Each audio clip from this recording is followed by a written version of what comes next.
사람들은 충고를 싫어합니다. 도움을 주려고 한 말인데도 관계는 더 멀어지고 상대는 방어적이 되고 마음의 문은 닫혀버립니다. 많은 이들은 그 이유를 모른 채 왜 저 사람은 나의 선의를 받아들이지 않을까라고 혼란스러워하지만 충고가 불편한 이유는 단순한 기분 문제가 아닙니다. 심리학에서는 충고를 인간관계에서 가장 잘 거부되는 말의 형태라고 설명합니다.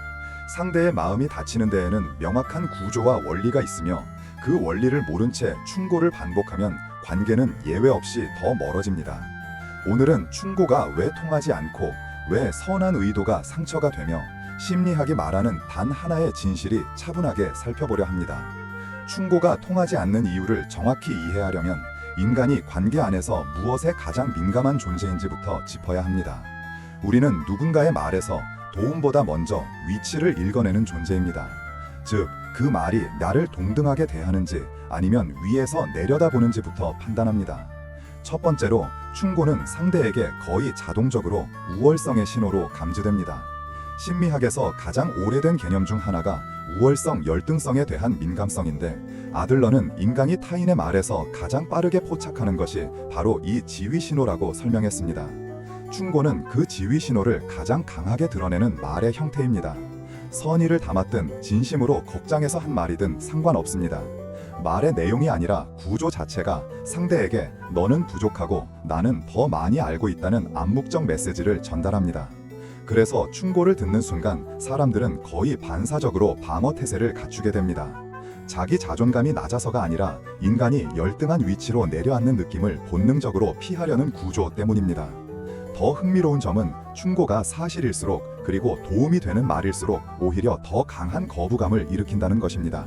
이유는 간단합니다. 그 말이 맞다는 사실을 인정하는 순간 상대는 자신이 더 아래에 있다고 느껴지기 때문입니다.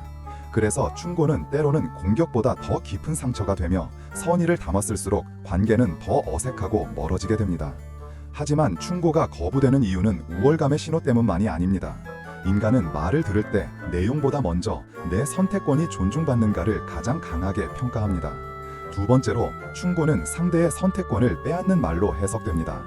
카렌 호나이는 인간이 관계 안에서 가장 경계하는 것이 통제라고 말했는데, 충고는 그 통제를 가장 직접적으로 드러내는 언어입니다. 이렇게 해라, 그건 하지 마라, 그건 잘못됐다 라는 구조는 상대의 판단 능력을 인정하지 않는 방식으로 작동합니다. 그래서 사람들은 충고를 듣는 순간 그 말이 맞는지 틀린지와는 별개로 내 삶을 네가 대신 결정하려는구나 라는 위협 신호를 먼저 감지합니다. 심리학에서는 이를 자기 결정권 침해라고 부르며 이 신호가 감지되는 순간 방어가 즉시 활성화됩니다. 흥미로운 것은 평소에 사이가 좋거나 믿고 있는 사람에게서 충고를 들을 때조차 거부감이 크게 일어난다는 점입니다. 이유는 간단합니다. 관계의 친밀함과 상관없이 인간은 자신의 선택권이 무시되는 순간 본능적으로 자유를 지키려는 반응을 보이기 때문입니다. 그래서 충고는 대부분의 경우 설득이 아니라 반발을 만들고 도움을 주려던 의도와 정반대의 결과를 만들어냅니다. 그러나 충고가 거부되는 더 근본적인 이유는 따로 있습니다. 인간은 말의 표면보다 더 빠르게 정서적 위협을 감지하는 존재입니다. 세 번째로, 충고는 상대의 오래된 상처를 건드리는 방식으로 작동합니다. 심리치료 분야에서 오랫동안 연구된 개념 중 하나가 수치심 트리거인데, 어빙 얄롬은 타인의 말 속에서 우리가 가장 두려워하는 감정이 바로 수치심이라고 설명했습니다. 충고는 그 수치심을 자극하는 전형적인 언어 구조입니다. 말은 도움처럼 들릴 수 있지만 마음속에서는 너는 제대로 못하고 있다, 너는 부족하다, 네 판단은 틀렸다 라는 부정적 메시지로 변환됩니다.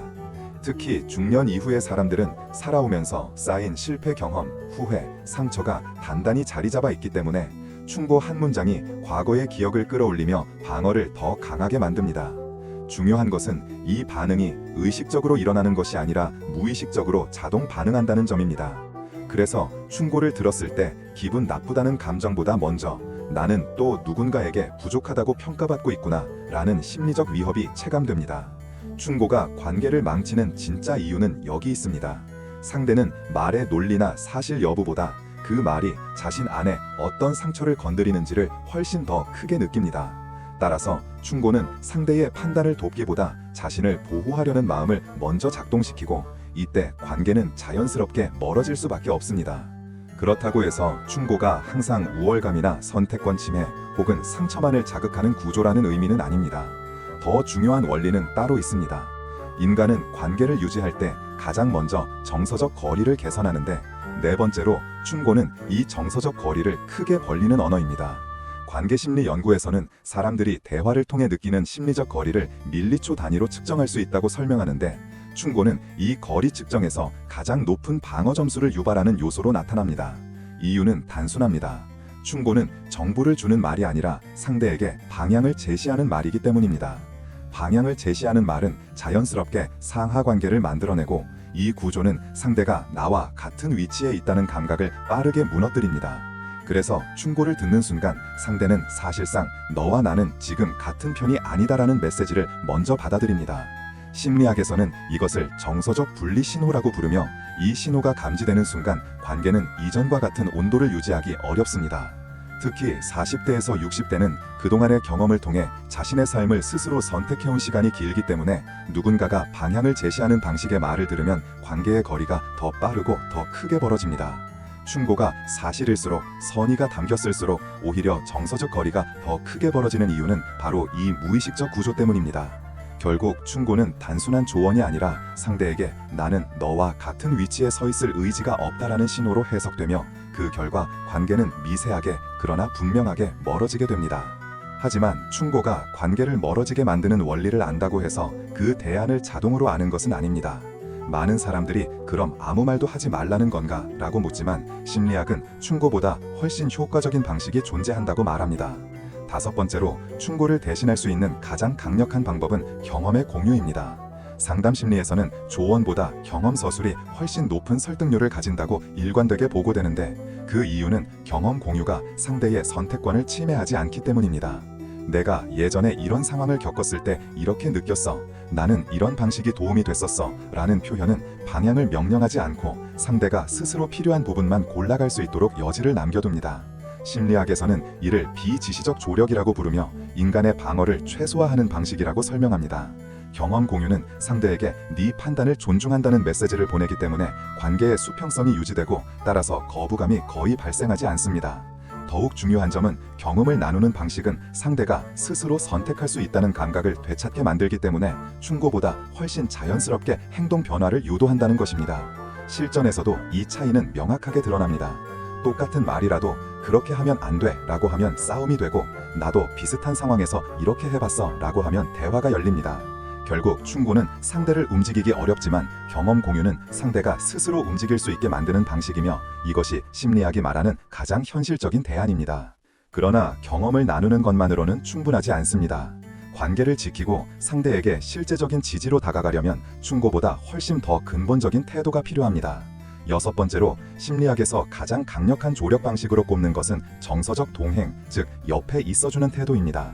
상담 장면에서 가장 많은 변화를 일으키는 요소는 조언이 아니라 내담자가 이 사람은 나를 평가하려 하지 않는다 라고 느끼는 순간부터 시작된다고 여러 연구가 반복해서 강조합니다. 얄롬은 이를 치유적 존재감이라고 불렀고, 현대 심리치료에서는 이 존재감이 조언보다 수배 강력한 효과를 낸다고 설명합니다. 사람은 누군가에게 평가받지 않을 때 비로소 스스로의 문제를 직면할 용기를 회복합니다.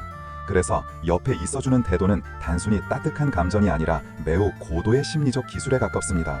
비판하지 않고 방향을 제시하지 않고 대신 상대의 감정과 위치를 인정해주는 태도는 방어를 완전히 내려놓게 만들며, 그 상태에서야 비로소 해결의 여지가 생깁니다. 반대로 충고는 정답을 주는 것처럼 보이지만 실제로는 상대의 마음을 닫고 변화의 가능성을 더 멀어지게 합니다. 결국 관계를 지탱하는 힘은 말의 정답이 아니라 태도의 안정감에 있습니다. 만약 누군가를 돕고 싶다면 먼저 내 말보다 내 자리를 점검해야 합니다. 상대 앞에서 내가 어떤 높이에 서 있는지, 어떤 시선으로 바라보고 있는지. 조언은 관계를 바꾸지 못하지만 함께 서 있는 사람이라는 감각은 관계를 안전하게 만들고, 그 안전함 속에서 사람은 스스로 변할 힘을 회복합니다. 충고가 관계를 바꾸지 못하는 이유는 간단합니다.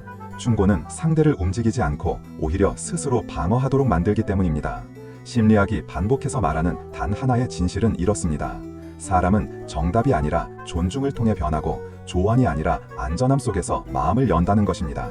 누군가를 돕고 싶다면 먼저 말을 고치는 것이 아니라 태도를 점검해야 합니다. 내가 상대의 삶을 대신 판단하려는 위치에 서 있는지, 아니면 그 사람의 선택을 존중하며 옆에 서 있는지. 관계를 지키는 힘은 단호한 충고가 아니라 판단하지 않는 태도에서 나옵니다. 결국 사람을 바꾸는 것은 말이 아니라 관계의 온도이며, 그 온도가 안정될 때 비로소 상대는 스스로의 삶을 움직일 용기를 찾습니다. 오늘의 이야기가 누군가와의 관계를 돌아볼 작은 계기가 되기를 바라며, 충고보다 더 큰 힘은 언제나 태도에 있다는 사실을 기억해주면 좋겠습니다.